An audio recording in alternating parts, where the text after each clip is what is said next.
Naranasan mo na ba ma-judge ng ibang tao dahil nag-serve ka sa simbahan?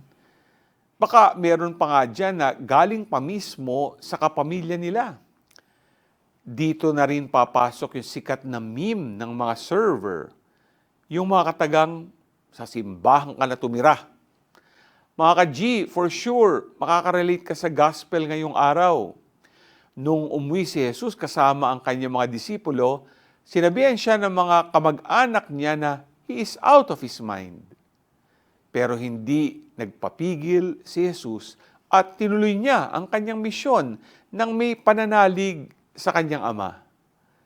Sa buhay, madalas hindi tayo maintindihan ng mga tao kung bakit ba tayo nagsiserve at nag-aalay ng ating time, talent, and treasure nang walang kapalit. Pero alam natin na deep in our hearts, this is out of love and faith kay Lord. Na kahit anong marinig natin, hindi nila tayo mapipigilang maglingkod. G ka ba?